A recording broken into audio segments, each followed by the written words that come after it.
Hello friends, welcome back to coastal sports. Friends, మన henry Klaasen తెలుసు కదా, సిక్సర్ల king.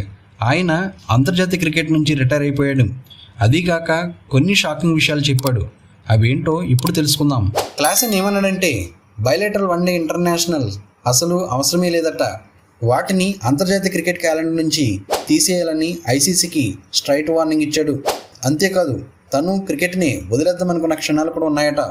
గతేడాది వరల్డ్ కప్ ఓటమి తర్వాత క్లాసన్ చాలా బాధపడ్డాడట. జస్ప్రీత్ బుమ్రా ఎందుకు అంత డేంజరస్ బౌలర్ కూడా చెప్పాడు. ఇక క్లాసన్ పెళ్లి ముచ్చటైతే ఇంకా ఫన్నీ. 3 సార్లు పెళ్లి వాయిదా వేసుకున్నాడంట. పాపం ఎంత కష్టపడ్డాడో కదా. ఫ్రెండ్స్, తన దేశం సౌత్ ఆఫ్రికా ఆడడం తన చిన్ననాటి కలట. కానీ ఆ జర్నీ అంత ఈజీగా ఏం లేదట. లవ్ హెట్ రిలేషన్షిప్ అంటున్నాడు. అంటే ఇష్టము కష్టము రెండు ఉన్నాయన్నమాట.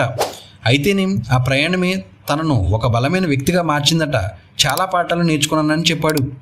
Klaasen, Aiden Markram, Quinton de Kock వంటి వాళ్లతో కలిసి చేసిన టూర్లు, ఆఫ్ ఫీల్డ్ మూమెంట్స్ చాలా గుర్తుండిపోయాయట.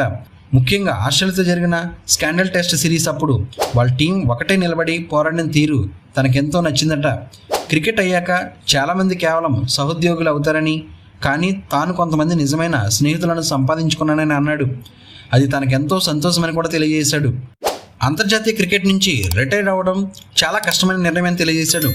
కుటుంబం కోసం, భవిష్యత్తు కోసం ఈ నిర్ణయం తీసుకున్నానని అన్నాడు. ఎందుకంటే అంతర్జాతీయ క్రికెట్లో ఫిట్నెస్, ట్రైనింగ్ చాలా కష్టమట.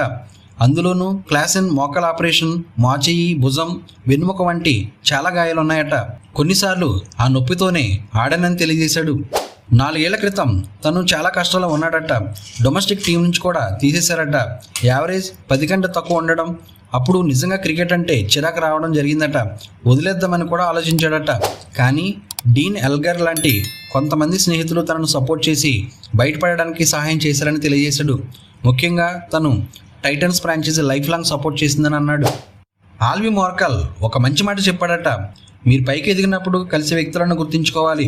ఎందుకంటే మీరు కిందకు వచ్చినప్పుడు కూడా వారే ఉంటారని, అందుకే తాను ఎప్పుడు ఒదిగి ఉంటారని, రెస్పెక్ట్గా ఉంటారని తెలియజేశాడు. క్లాసన్ బ్యాక్ఫుట్ నుంచి స్పిన్నర్లపై సిక్సర్లు కొట్టడం తన స్పెషాలిటీ కదా. అది న్యాచురల్గా వచ్చిందా లేక నేర్చుకున్నదా అని అడిగితే 2 ఉన్నాయన్నాడు. షాన్వన్ బర్గ్ లాంటి స్పిన్నర్లతో నెట్స్లో ప్రాక్టీస్ చేసి తనకంటూ ఒక స్టైల్ని డెవలప్ చేసుకున్నానని చెప్పాడు. రషీద్ ఖాన్, బుమ్రా లాంటి వాళ్లను ఎదుర్కొనేటప్పుడు ఎలా సిద్ధమవుతామని అడిగితే ముందుగానే ప్లాన్ చేసుకుంటానని అన్నాడు. బౌలర్ ఎక్కడ బౌలింగ్ చేస్తాడు, ఒత్తిడిలో ఏం చేస్తాడు, బలహీనతలు ఏంటి అని అంతా హోంవర్క్ చేస్తాడట. బుమ్రాను ఎదుర్కోవడం కష్టమని ఒప్పుకున్నాడు. Bumrah action, late delivery release, అదేవిధంగా స్కిడీ పేజ్ వల్ల బుమ్రా అంత ప్రమాదకరంగా ఉంటాడని వివరించాడు. క్లాసన్ తన జీవితంలో చాలా త్యాగాలు చేశాడట.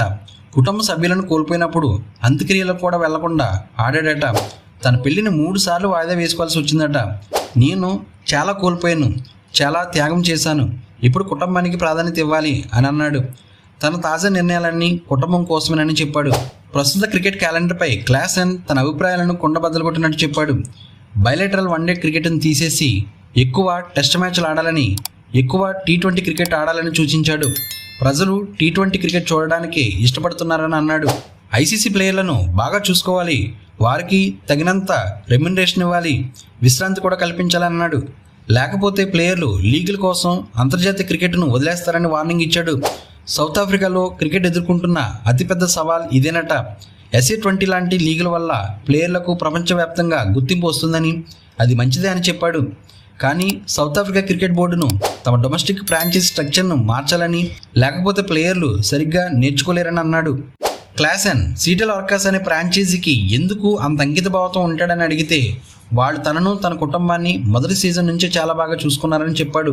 డబ్బు కంటే ఆ బంధమే తనకు ఎక్కువ అని అన్నాడు. అందుకే వాళ్ళ కోసం IPLను కూడా వదులుకున్నాడట. ఫ్రెండ్స్, ఈ వీడియోపై మీ అభిప్రాయాలను కింద కామెంట్ సెక్షన్లో చెప్పండి. ఈ వీడియో మీకు నచ్చితే లైక్ చేయండి, మీ ఫ్రెండ్స్తో షేర్ చేయండి, మన ఛానల్ని సబ్స్క్రైబ్ చేయడం మర్చిపోకండి. Thank you for watching. జై హింద్.